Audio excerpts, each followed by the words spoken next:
ni imbere urwego TV official, ni ya TV yawe, ni ya TV yanjye, ni ya TV yacu, ni ya TV igenda ishaka impano mu rubyiruko, ya TV iza kuvugira abantu bafite ibibazo, abafite ubutumwa bashaka gutambutsa. Uyu munsi rero tugiye kuganira n'umusore ukiri muto.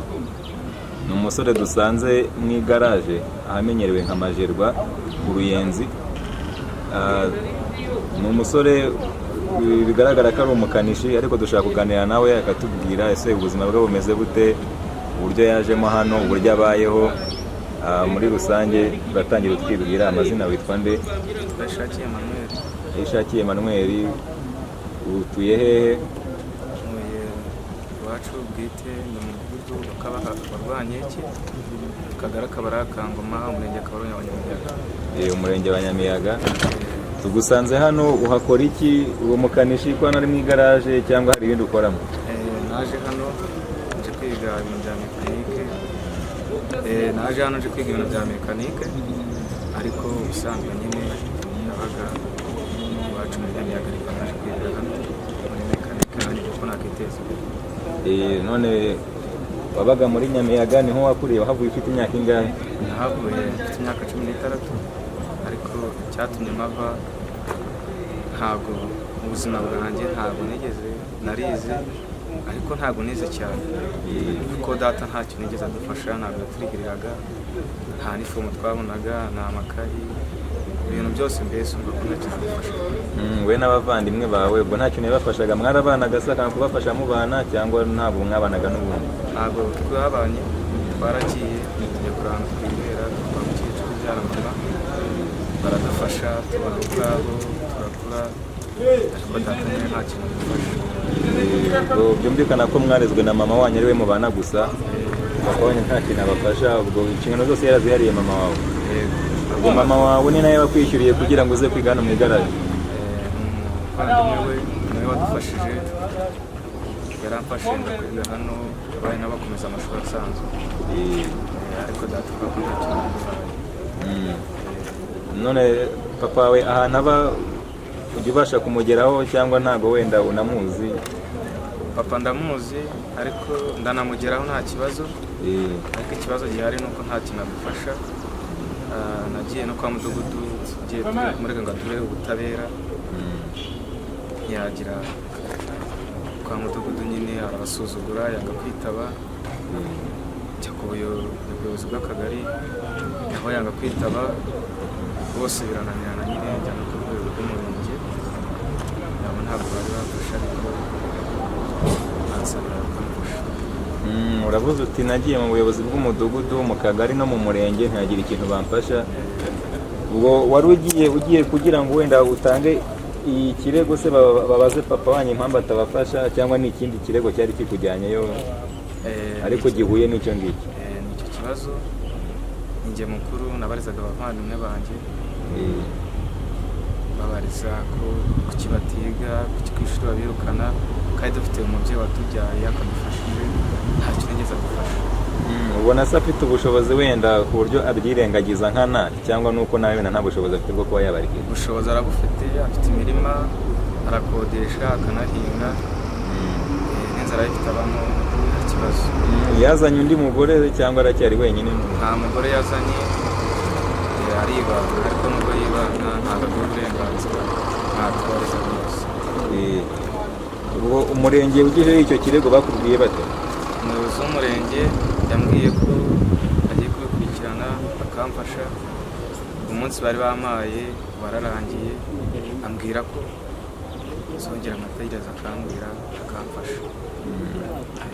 Ubwo se igikenewe si uko yari guhamagara wenda nka papa wawe akaza akavuga impamvu atabafasha, bakamubaza impamvu wenda byaba ngombwa bakagira n'ibyo bamutegeka?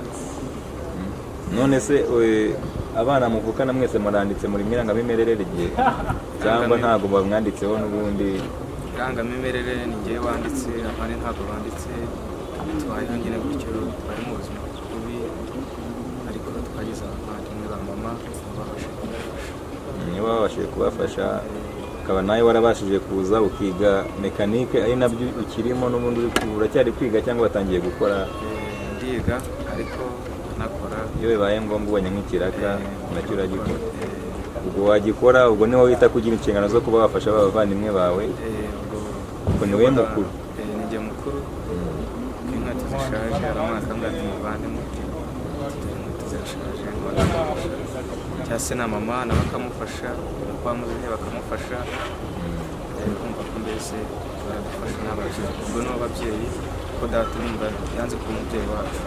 ubwo bivuze ko muracyaba kwa nyogokuru wanyu aho mama wanyu avuka, ariko uwababyaye ari we papa wanyu ari aho nta mugore afite, wenda ngo yazanye undi mugore akaba ari we umubuza wenda kwita ku bana bo ku mugore mukuru, ahubwo nuko we ari inshingano yashatse kwirengagiza ku giti cye, kandi atabuze n'ubushobozi bwo kuba yabafasha cyane rwose. Ni umuntu wigize igihazi, ntabwo akorwaho, ni umuntu nyine ngo inakorwaho, ku buryo se n'abayobozi batamukurikirana kandi hari inzego ubuyobozi zibishinzwe. bw'umudugudu bwagiyeyo biranga, bajya n'ubuyobozi bw'akagari, yewe agafata n'umuhoro akatwirukankana. nanjye yashatse kunema na mudugudu na ba mutekano bose yashatse kubatema, kandi amazina ye turamuzi, Twizagirukwayo Emmanuel. Twizagirukwayo Emmanuel. Twizagirukwayo Emmanuel nawe atuye muri Nyamiyaga. atuye muri Nyamiyaga, akagari ka Ngoma, umudugudu wa Rwankeke. Ntihatuye nta kibazo, ariko ntabwo adufasha. Abayobozi bo muri Nyamiyaga rero badukurikira, iki kibazo cy'uno mwana bagikurikirane ku buryo bagomba kubikemura, bakabaza umubyeyi impamvu adafasha abana be kandi afite ubushobozi bwo kubafasha. Noneho nabo wagejejeho icyifuzo nabo bagomba kubikurikirana, ariko uraduha na nimero zabo, wenda ikiganiro nikirangira tubahamagare tubabaze impamvu batakurikiranye ikirego cyawe kugira ngo bive mu nzira ubone igisubizo. Wenda bavuge ko byananiranye, nibumva ko byananiranye umenye nyine ko byarangiye, cyangwa se bavuge ko bari kubikora, ko hari icyo bari gukora, bo nibura wicarane icyizere. Ubwo turagukorera ubuvugizi turebe ko hari icyahinduka. Ariko hari nimero wenda se za papa wawe waba ufite ku buryo nazo waza kuziduha? Nta telefone agira, izamukesha ndazifite n'iza mama, na nimero z'umuyobozi w'umudugudu nazo ndazifite, n'iz'umuyobozi w'akagari n'umurenge nazo nazibaho nta kibazo. Ubwo hari igihe cyageze mubana na papa wanyu cyangwa wakuze n'ubundi usanga uba kwa nyogokuru? Papa ntabwo tugeze tubana, twajyagayo akatwirukana ati mugende, mwabaye nka nyoko, umva mbese aratuziza mpamvu. Kandi mama nta kintu, mama yaradufashije mu buzima bwe, akoresha imbaraga ze zose, n'abamubyara umukecuru na muze nabo baradufashije, nabo batubereye ababyeyi, nabo turabashimira. Ni nka kwa kundi wenda umubyeyi ashobora kugirana ikibazo n'uwo bashakanye, noneho ikibazo bafitanye ugasanga abana nibo bagiye kubigenderamo. Twebwe nyine urumva ko nitwe nyiturano ya mama, urumva ni twebwe nyine abitura aho tutari abana, azatubwira ko tutari abana be tubimenye.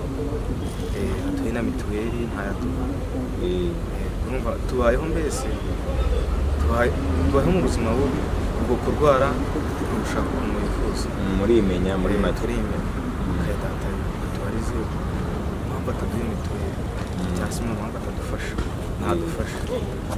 Abayobozi bagomba kubikurikira, ariko natwe turakubariza dore ko nibura hari icyahinduka tubigeze ku nzego zibishinzwe. Yego, murakoze. None mu gusoza kino kiganiro ni ikihe cyifuzo ufite cyangwa ubutumwa waha abantu bagukurikiye muri rusange? Icyifuzo mfite njyewe ni uko abana bose bafite ababyeyi bameze gutyo bajye bihangana, kandi icyo kibazo cyabo bajya bakigeza ku buyobozi rusange bufasha. Kandi n'ababyeyi nabo bameze gutyo turabagaye, urumva ko ntabwo bakora inshingano zabo nk'ababyeyi. Iki cyifuzo ni kimwe cy'umuntu ufite. Ubwo rero turabikurikirana, tuzaguha igisubizo cy'ibyavuyemo. Yego, murakoze.